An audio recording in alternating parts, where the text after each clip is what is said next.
महाराष्ट्र में औरंगजेब की कब्र को लेकर सियासत गर्म है। हिंदू संगठन महाराष्ट्र सरकार को चेतावनी देते हुए कह रहे हैं कि अगर सरकार द्वारा कब्र को नहीं हटाया जाएगा तो हम अयोध्या बाबरी मस्जिद की तरह खुद हटा देंगे। इसके बाद से छत्रपति संभाजी नगर में स्थित औरंगजेब की कब्र की सुरक्षा बढ़ा दी गई और बड़ी संख्या में पुलिस बलों की तैनाती कर दी गई। औरंगजेब की कब्र को लेकर माहौल बहुत कुछ इतना गर्म हुआ कि वहां पर हिंसा भी हो गई। लेकिन ऐसा देखा जा रहा है कि क्या ये राम जन्मभूमि पर जैसे कार सेवकों पर हमला हुआ था वैसे ही तो नहीं हो जाएगा, ये मुद्दा बढ़ जाएगा। हिंदू संगठनों के बयान के बाद अचानक 17 मार्च को नागपुर के माहौल में दो गुटों के बीच में विवाद हो गए और इस पर हिंसा भी हो गई। अज्ञात लोगों ने दुकानों पर तोड़फोड़ की, वाहनों में आग लगा दी और इस दौरान जमकर पथराव भी हुआ। हिंसा के बाद कई इलाकों में कर्फ्यू लगा दिया गया। हिंसक भीड़ के बाद इस हमले में 25 से 30 पुलिसकर्मी घायल हो गए और इसके बाद एक बार फिर औरंगजेब के कब्र की चर्चा हो गई और फिर विवाद शुरू हो गया। हालांकि ये कोई पहली बार नहीं है जब औरंगजेब को लेकर आजाद हिंदुस्तान में विवाद हुआ। औरंगजेब ने 1658 से 1707 ईस्वी तक शासन किया था, लेकिन औरंगजेब के विरासत, उसके शासन के तरीके और साम्राज्य विस्तार की नीतियों को लेकर हिंदुस्तान में विवाद होता रहा है। हाँ, इस बार विवाद कुछ ज्यादा है, लेकिन इस बार विवाद के बीच में फिल्म छावा एक बड़ी वजह बनी है, जो उसके बारे में खुद महाराष्ट्र के सीएम देवेंद्र फडणवीस ने भी बयान दे दिया कि ये सब हिंसा छावा की वजह से हुई। आज महाराष्ट्रामध्ये विशेषतः म्हणजे मी कुठल्या सिनेमाला दोष देत नाहीये, खरं म्हणजे छावा या चित्रपटाने छत्रपती संभाजी महाराजांचा खरा इतिहास आपल्या समोर आणला। पण त्यानंतर राज्यामध्ये लोकांच्या भावना देखील खूप मोठ्या प्रमाणात त्या ठिकाणी एक प्रकारे प्रज्वलित झालेल्या आहेत। औरंगजेबाबद्दलचा जो काही राग आहे तो रागही खूप मोठ्या प्रमाणात त्या ठिकाणी बाहेर येतोय। या सगळ्या गोष्टी आपल्या ठिकाणी असल्या तरी मला असं वाटतं की महाराष्ट्रात कायदा आणि सुव्यवस्था राखणं हे अत्यंत महत्वाचं है, त्यामुळे सर्वांनी संयम बाळगला पाहिजे।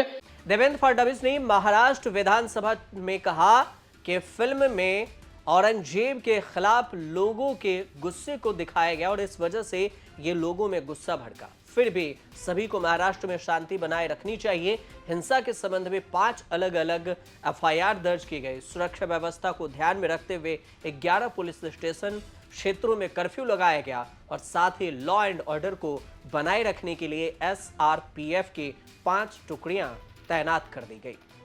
अब खुद जब सीएम ने फिल्म छावा का जिक्र किया, ऐसे में फिल्म छावा में किरदार निभाने वाले अभिनेता अक्षय खन्ना की खूब चर्चा होने लगी, जिन्होंने खुद को प्रमोट कभी नहीं किया। स्टार किड्स रहे, लेकिन 27 साल उन्होंने इंडस्ट्री में काम किया और अपनी कैरियर की ज्यादातर फिल्में फ्लॉप दी और इसकी वजह से भी उन्होंने हमेशा कमतर अपने आप को आंका। फिल्म में जहां छत्रपति संभाजी महाराज के रोल में विक्की कौशल और येसुबाई के किरदार में रश्मिका मंदाना की तारीफ हो रही है, तो वहीं फिल्म में ऐसे कई कैरेक्टर्स हैं जिन्होंने शानदार काम किया और स्क्रीन पर छाप छोड़ी है।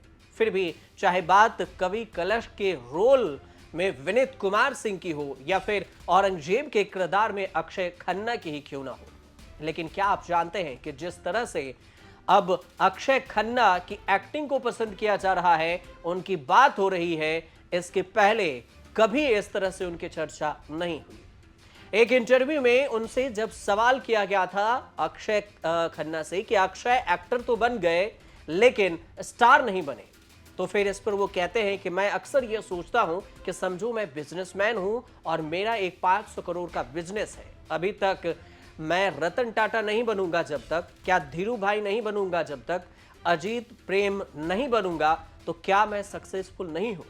क्या जब तक मैं शाहरुख खान नहीं बनूंगा सक्सेसफुल नहीं बनूंगा? क्या मैं स्टार बना ही नहीं और क्या मैंने सक्सेस देखा ही नहीं? इसका जवाब उन्होंने ये दिया। अक्षय खन्ना ने अपने करियर की शुरुआत साल 1957 से की थी और उनकी पहली फिल्म थी हिमालय पुत्र। इसमें वो पिता विनोद खन्ना के साथ नजर आए थे और भले ही उन्होंने स्टार पिता के साथ एक्टिंग में कदम रखा था, लेकिन उनका डेब्यू अच्छा नहीं रहा। उनकी फिल्म फ्लॉप रही थी और इसलिए उनका डेब्यू भी फ्लॉप माना जाता है। हालांकि उसके बाद मल्टी स्टारर फिल्म गदर में भी उन्होंने काम किया और फिल्म 1957 में रिलीज हुए और इसके बाद उनके लिए best film fair debut award भी उन्हें मिला था। इसके बाद उनके पास फिल्मों के ऑफर आने लगे, लेकिन इस बीच वो ज्यादा हिट फिल्मों में काम नहीं कर पाए। उनके 27 साल के करियर में फिल्में या तो फ्लॉप रही या फिर एवरेज रही। इस सब के बीच में केवल 2 ही ब्लॉकबस्टर फिल्म उन्होंने दी इस फिल्म इंडस्ट्री को। 27 साल में 2 ब्लॉकबस्टर फिल्म।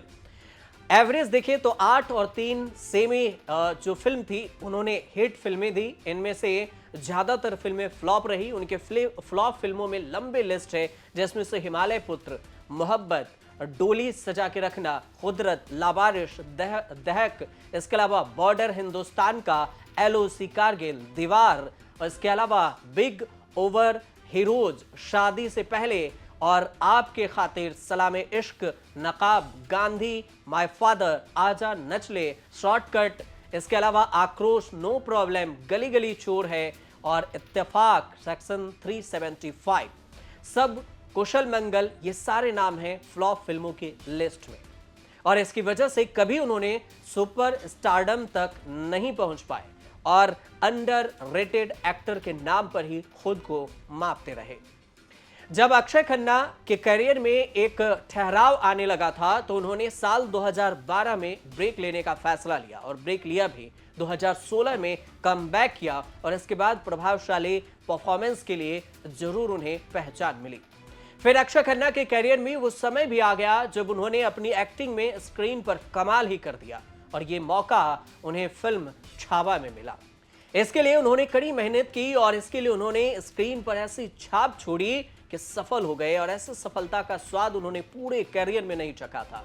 इस फिल्म के जरिए उन्होंने अपने उस कथन को तोड़ा जब उन्हें लगने लगा था कि फिल्मों में पसंद किए जाने के लिए गुड लुकिंग होना भी मायने रखता है। और इस मूवी के जरिए न केवल इस कथन को झुठलाया बल्कि ये सच कर दिखाया कि दर्शक काम पसंद करते हैं।